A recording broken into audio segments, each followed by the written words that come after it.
In the headlines, Barbados honors its loyal long-stay visitors. The Barbados Accreditation Council endorses some NTI e-learning courses. Communication system has been set up to identify invasive species. Broadcasting from our studios in the Pine St. Michael, this is CBC Newsnight, starting now.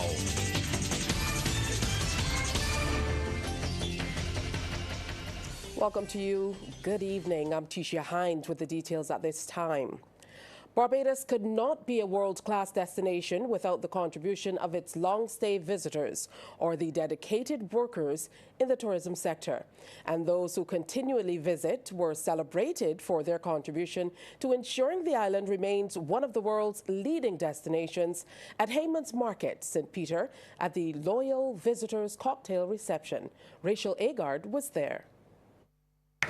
Long-stay visitors to the island shores and tourism stalwarts from St. Lucie and St. Peter were celebrated for their dedication and commitment throughout the years. Minister of Tourism Ian Goodin-Edgell says visitors to the island this year will have a unique experience with the year-long We Gathering 2025 celebrations. Many of you have visited the island 5 or more times and are already well acquainted with the magic of Barbados. However, I'm delighted that you will be this year having an extraordinary treat because Barbados, as you recognize from all the promotional material that we commenced last year across all of our major source markets, decided that we would celebrate We Gathering this year, 2025. And this is but one of the reasons why we are here in St. Peter this evening, to celebrate We Gathering right here in the parish that celebrates We Gathering this month. Member of Parliament for St. Peter, Daryll Jordan, invited the visitors to explore Barbados, but in particular St. Peter, which is rich with cultural heritage. We have quite a lot of history here. The first planned uprising among the enslaved people was planned for St. Peter. We have in St. Peter the Great House, the ruins of the Great House at Farley Hill, which was patterned after Buckingham Palace. And so there is lots to do in St. Peter, lots to see in St. Peter. St. Peter has, even on a small island, 2 coasts. We have a west coast, we have an east coast. And so I invite you to explore Barbados, but particularly St. Peter, explore all that we have to show, all that we have to share. Judy Stanford has tallied 104 visits to the island, while her husband Max has recorded about 95 visits. They recall their first visit was in 1980, and they stayed in St. Lawrence Gap. The friends we've had here that's what makes Barbados. It's the friends, it's the feeling when we come home, and we are coming home. We get met at the airport. My friend Ricardo, who works at Banks Beer, has beer in the car for us, and he drives us home. Kathy Ann Briggs, who is our other dear friend who I've known for years and years now, has food in my apartment for me. I never have to shop. It's there. My godson's Matthew, who is now a swimmer representing Barbados in triathlon. I've known since he was born. He's our godson, and we love him dearly. And Davion, who's just the sweetest boy you'll ever want to know, our godson. Visitors near and far are encouraged to join Barbados's Loyal Visitors Club. Rachel Agard, CBC News. The Barbados Accreditation Council is endorsing the e-learning courses in multiple sectors offered by the National Transformation Initiative. Today, the two entities signed a memorandum of understanding to signal the beginning of an official partnership between the two organizations. The Council's Executive Director, Lisa Gale, says the MOU does not mean that the NTI's courses are now accredited by the Council, which has historically only acknowledged traditional forms of education. It does not signal recognition in the normal forms. It does not signal accreditation. It signals endorsement. And because of the approach that NTI has taken with its collaboration with the entities that the Director just mentioned, whether it is Yale and those other accredited institutions, We see that as a stamp of approval as well, because those institutions are also accredited. So those courses, we see that those courses have gone through the quality standard or have the quality mark, etc. So this is really an endorsement of what you're doing. Director of the National Transformation Initiative, Dr. the Honorable Alison Leacock, says the partnership underscores the Accreditation Council's plans to recognize non-traditional forms of education. NTI has the platform that enables that. Perhaps traditionally has not been perceived as in the mainstream of education, but e-learning is now in the mainstream of upskilling. And so this partnership is underscoring the progressive thinking of the Accreditation Council outside of the traditional perceptions of it, but embracing all that the Council has done and the recent legislation that has enabled them to include even more in the platform. Ministry of Agriculture, the Barbados Agricultural Society, and other stakeholders are working together to increase dairy production on the island. In December, the BAS and its commodity groups imported 180 heifers with calf from the Walker Dairy in Canada. This is the fourth time they're attempting to do so, and they're also looking at how best to improve nutrition and foraging for the cattle. Rachel Agard has that story. The Barbados Agricultural Society and its commodity groups intend to produce 300,000 litres of milk monthly. Chief Executive Officer James Paul says they currently are struggling to improve overall dairy production, with the island being at its lowest point in a while. He says last month they produced approximately 256,000 litres of milk, and stakeholders are hopeful they can reduce the dearth going forward.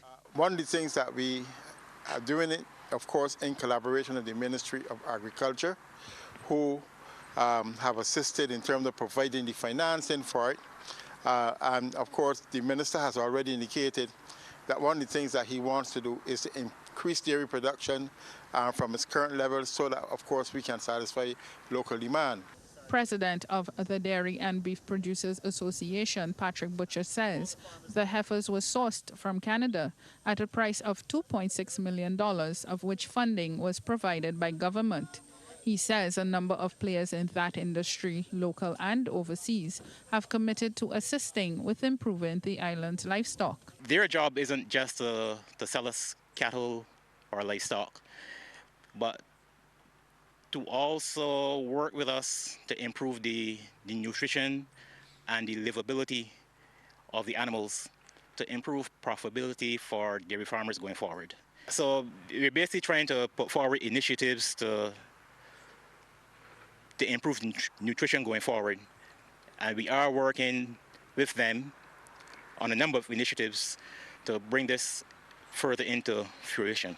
Agriculture Officer Andre Devonish says forage is one of the major inputs in dairy farming, and they are proposing to have a grass production scheme initiated by government to be eventually run by farmers. This will also lead to increased profitability on the farms. So we have also give a number of incentives in the last budget year. So there are all time bound. So we are saying that we have to put ourselves in a position that when those rebates are no longer, that the guys can stay on their own 2 feet. Mr. Devonish adds, performance analyzed over the last 10 years shows no profitability on the farms, and this new process will redound to the farmers' benefit. Rachel Agard, CBC News. A special communication system has been set up to identify and report on invasive species in Barbados. Wendy Burke tells us that the Ministry of Agriculture is concerned about the damage to crops and other useful pests in the local ecosystem. It could be something as strange as fungus on a tree or an insect you've never seen before around your home, farm, or other property. However, you can now find out exactly what it is by going into the Ministry of Agriculture's new program, See Something, Say Something. The program was started after a number of sightings of various invasive species. The program has been gaining momentum, according to Acting Chief Agricultural Officer Michael James. He says there's a need to identify these invasive species, like this frog, which has been wreaking havoc in parts of the U.S., is now in the region. We're seeing a particular, we call it a pest, it is the Cuban jumping frog that is actually having some serious impacts on the beehives in Jamaica. So once you have things like that, they would say to us, okay, look, this has become a pest, or we are finding this in our country, look out for this. That's one. If you do see something, or we find something now in Barbados that have not been found before, one, you have to definitely have the right identification. So we would submit it to a number of different agencies overseas. We can use University of Florida. We get help out of the USDA.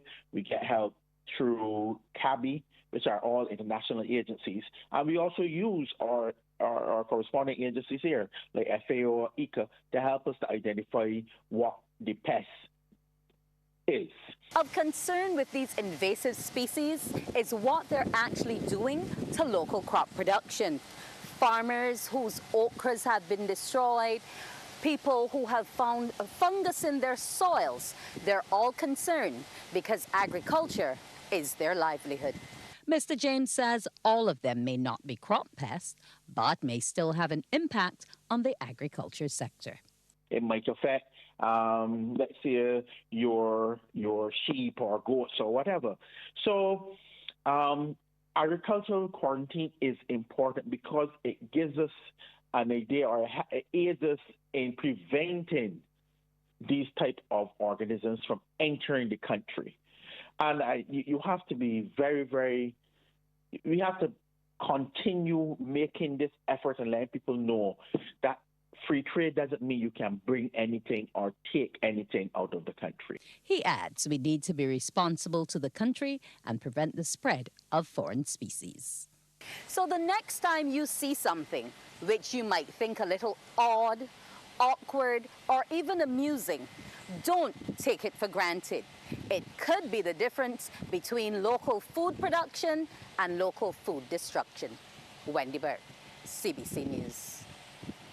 Coming up, a northern school on a quest to increase its role. The management of Daryll Jordan Secondary School is embarking on a drive to get its enrollment numbers up. The school opened its doors to Class 4 students to allow them to tour the facilities and see what's being offered there. Anesta Henry was also there.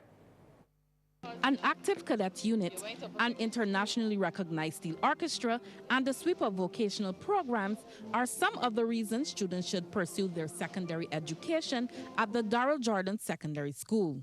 This was outlined by school officials as they took scores of Class 4 primary school students on a tour of the St. Lucie institution this week. Teacher and one of the organizers of the open day, Kimberly Skeet, says they want to show prospective students Daryll Jordan is an excellent choice for secondary education. We want people to understand that the reputation of the past of St. Lucie Secondary is no more. We are now the Daryll Jordan Secondary School, and it is a positive school culture. We want them to understand that you can come here and get a quality education. You can leave with quality certificates. So not only academically, but technical as well. We are also one of the pioneer schools for the Caribbean Vocational Qualifications, which are the CVQs. The visiting students spent several hours at the plant interacting with the staff and student population.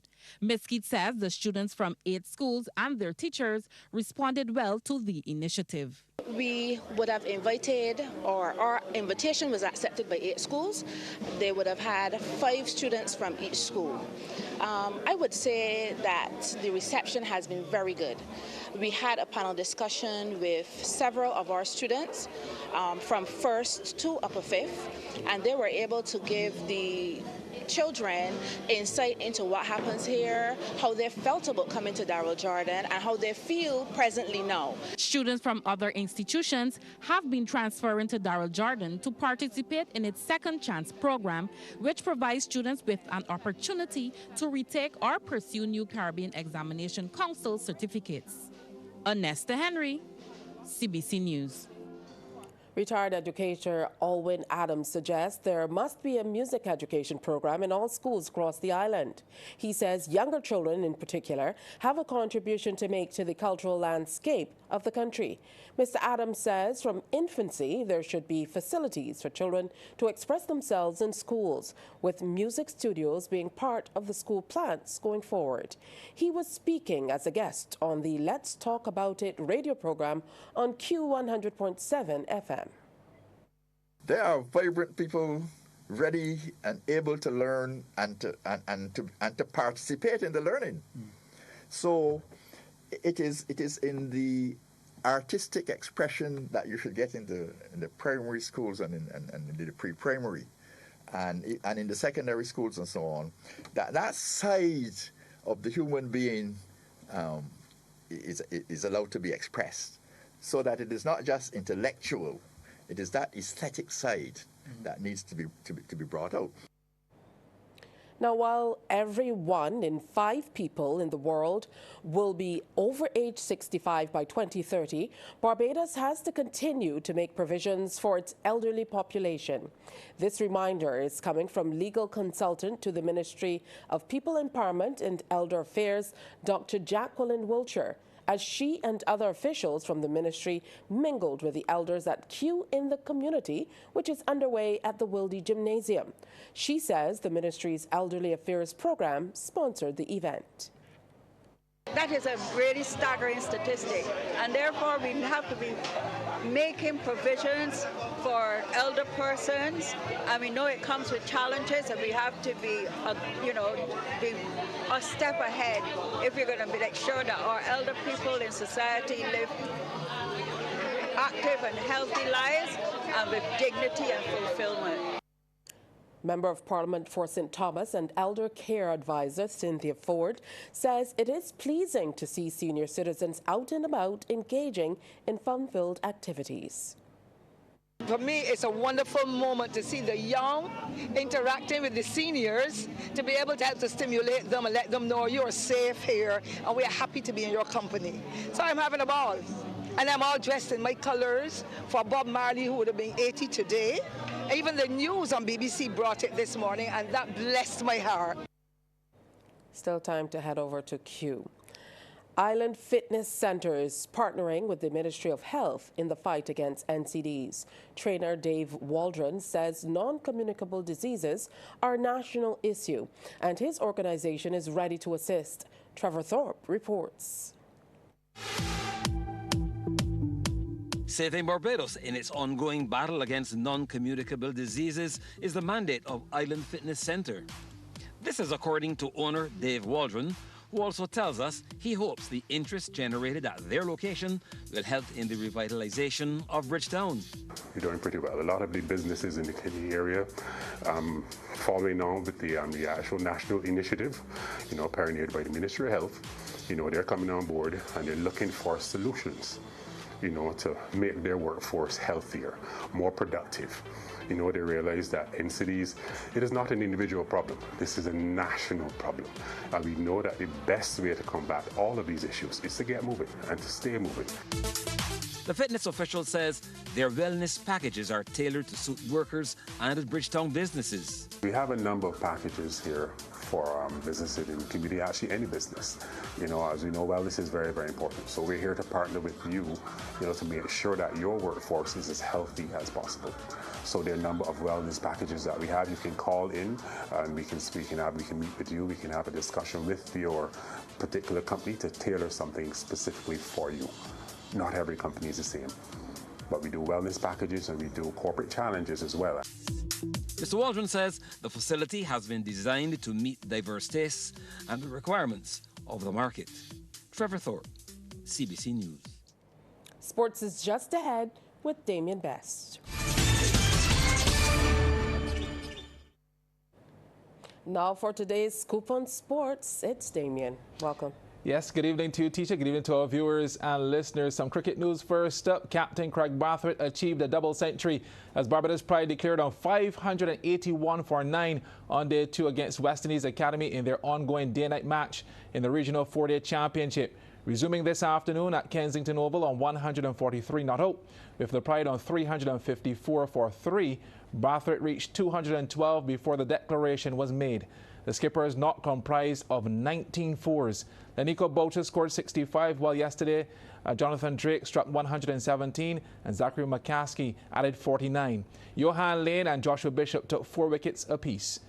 Well, in reply, the Academy were moments ago 49 for 2. Live coverage continues on radio station 94.7 FM. Well, Warren's All-Stars were on the receiving end of a thrashing last night from Fusion Boutique Station Hill Cavaliers when the BABA Premier League basketball season continued at the BCC Gym. Cavs beat Warren's 99-46, while Cam Smart Assurance Agent Inc. Heat got past NSC Combined Schools Tridents 84-78.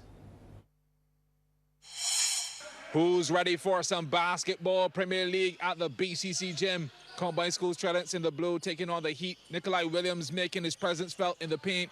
The skipper had 15 points on the night. Rashid Moore poured in double digits as well from downtown. Yes, sir, friendly roll. That's 3 of his 12 points. The Tridents looked good initially, but would be trailing 37-52 at halftime. Zane Gaskin, one of only 2 players in double figures, 20 points, 6 steals, 5 assists. Let's go second half, switch of ends. Michael Tanis from the left side, beauty. The Heat red hot. The Tridents finding it difficult to break down the interior defense. Nathan Griffiths attempt swatted away. Tyler Ford at the Schoolboys with 24 points, stays aggressive to the hard way, ended the game with 24 points. But this one belonged to the Heat in the final analysis despite a late charge from the Tridents. Joshua Carrington, impressive with 21 points, leading his team to the win eventually 84-78. Second game featuring Warren's All-Stars in the shocking red versus Station Hill Cavaliers. Warren's on the move, stop and pop. That's Carlos Greenidge, nothing but net, 14 points in the till.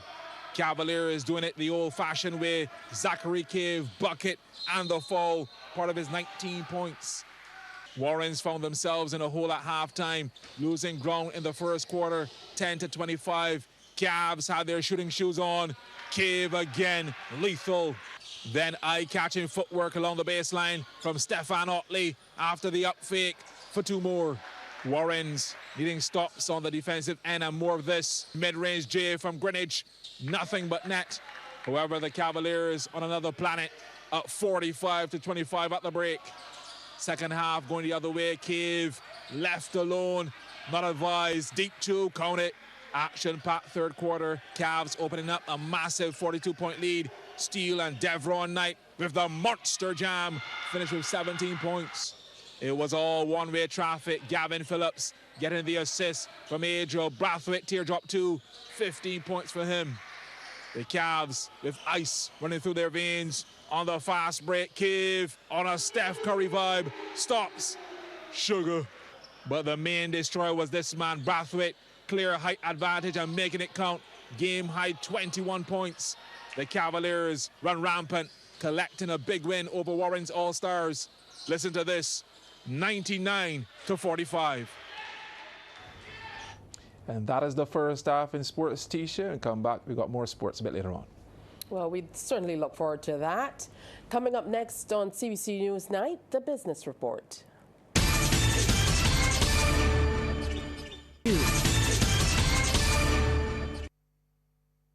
Any imposition of tariffs will have an impact on Barbados and the region.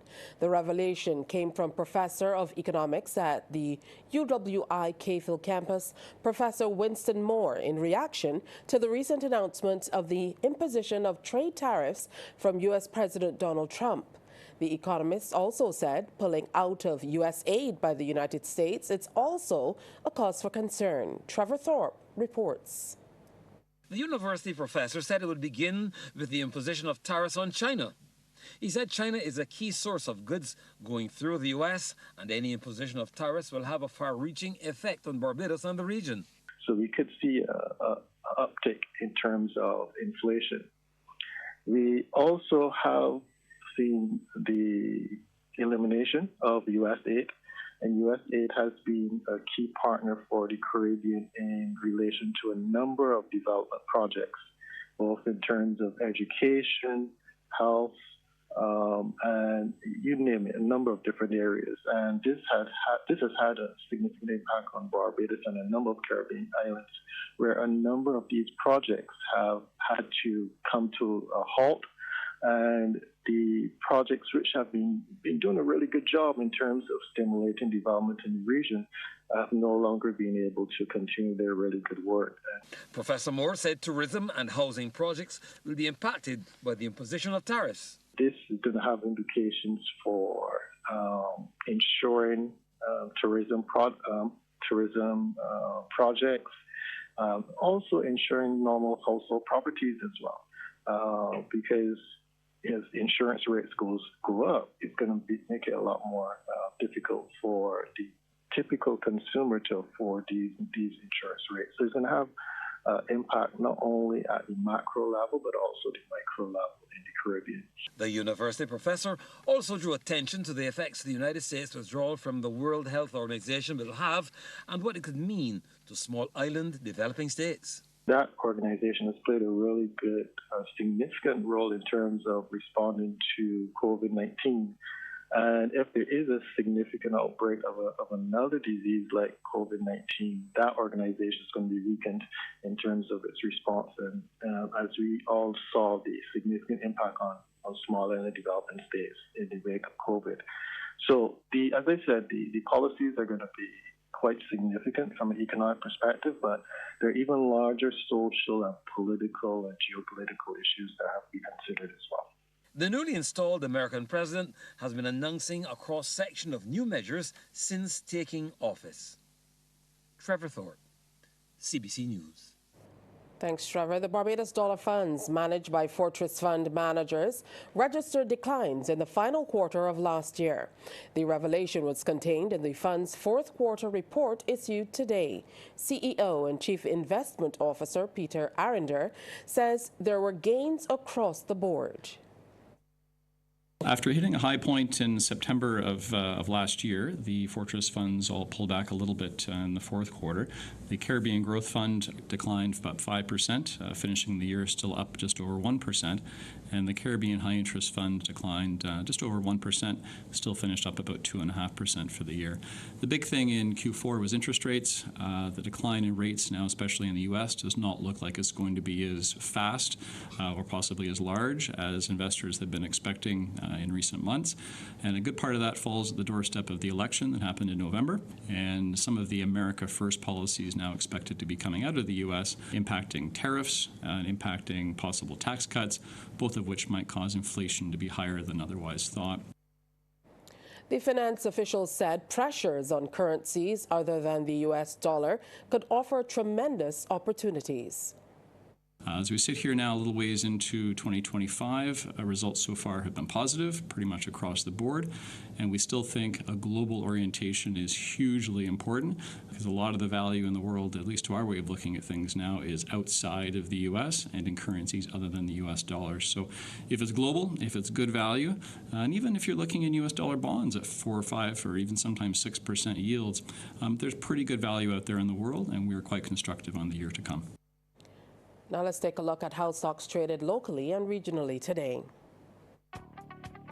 In Jamaica, Trans-Jamaican Highway Limited with 3,413,552 units was the volume leader, followed by Wigton Energy Limited and Epley Caribbean Property Fund Limited SCC. In Trinidad and Tobago, Massey Holdings Limited was the volume leader with 298,120 shares changing hands for a value of Trinidad and Tobago $1,171,314.65, followed by First Caribbean Group Financial Holdings Limited. And here in Barbados, CIBC Caribbean Bank Limited was the sole security, trading 3,366 shares at Barbados $2.04 each. Carrie Ann O'Neill is coming up next with the weather. Stay with us. The facts say Morning Barbados reaches an audience of over 50,000 and Newsnight reaches over 56,000. It's simple. When you advertise, you're getting your message to over 50,000 of your potential customers. Make the call to CBC Sales Department today and watch your business grow. Contact us at 467-5559 or email marketing@cbc.bb.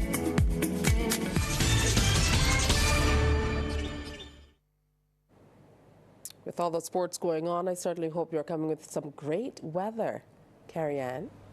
Well, good evening to you, Tisha, and good evening, everyone.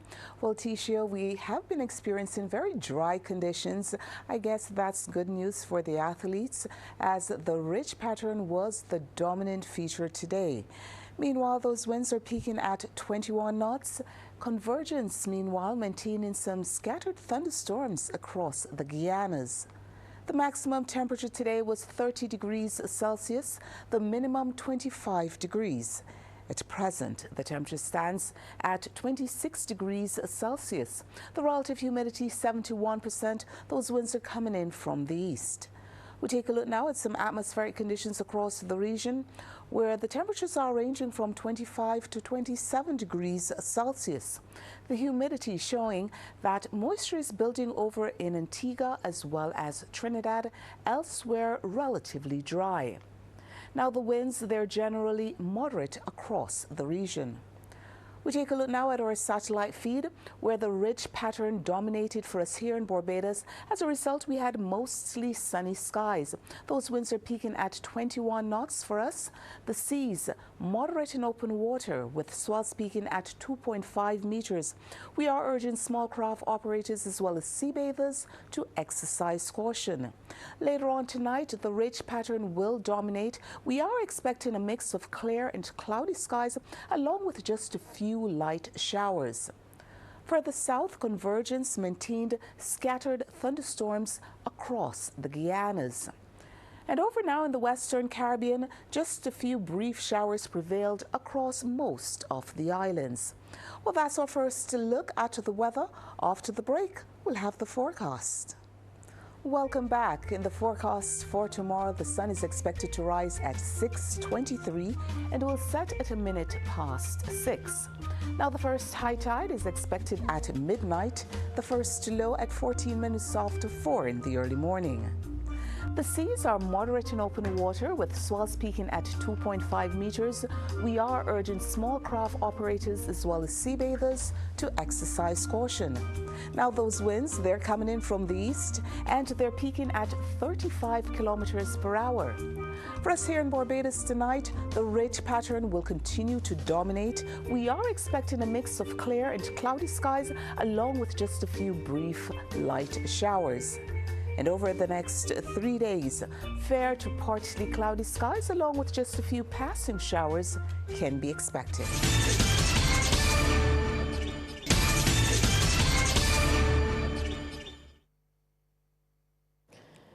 It's time to welcome Damien back. I heard the primary schools are heating up the track. Yeah, definitely. It was a turn of West Terrace today as well. At the Usain Bolt Sports Complex, as Red House painted that facility red. They were crowned champions of inter-house sports there. Red total 717 points at West Terrace. Purple were second with 643. Blue third, 596. And green fourth, 541 points. CBC's Anne Margaret Boyce has the details. A big crowd and brilliant sunshine greeted us at the Usain Bolt Sports Complex as reigning knapsack boys champions West Terrace Tigers held their annual Inter-House Sports Day. Just in time for the main events, under 9 girls 100 meters up first, the little ones off and running, and this one will definitely belong to Ranaya Trotman of blue. Just look at her go, 16.78 seconds was her time. Purple's Cara Archer was second, 17.48, and Nyla Williams of red third, 18.15.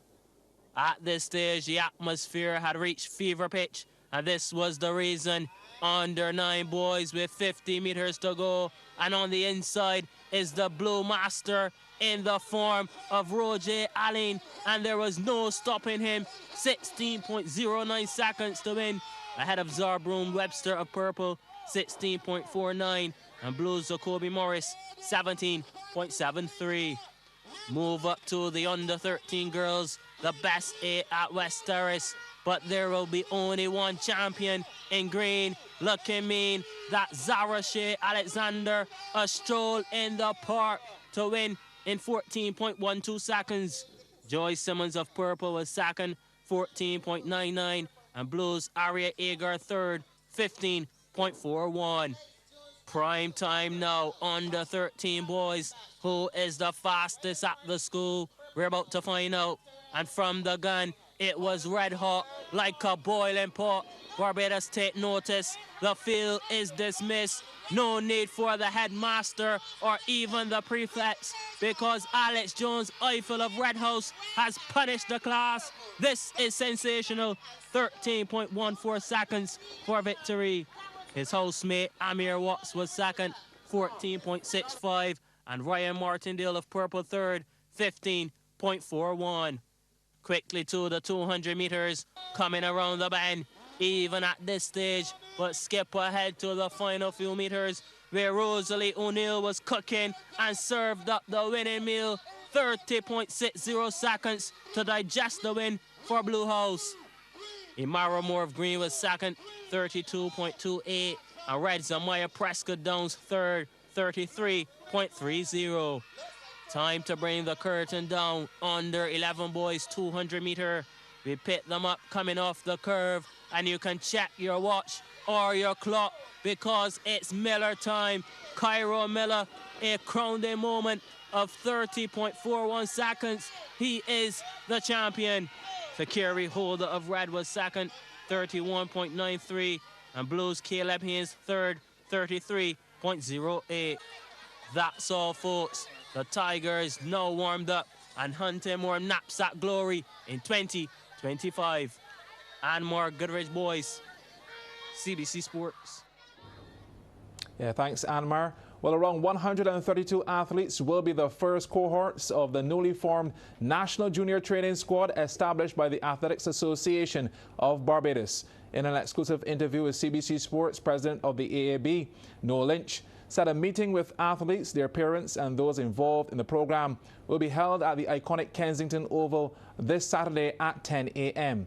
He says athletes were selected for the National Junior Training Squad after coaches submitted the names of those they believe have the potential to either make the Carifta Games team this year or in the future.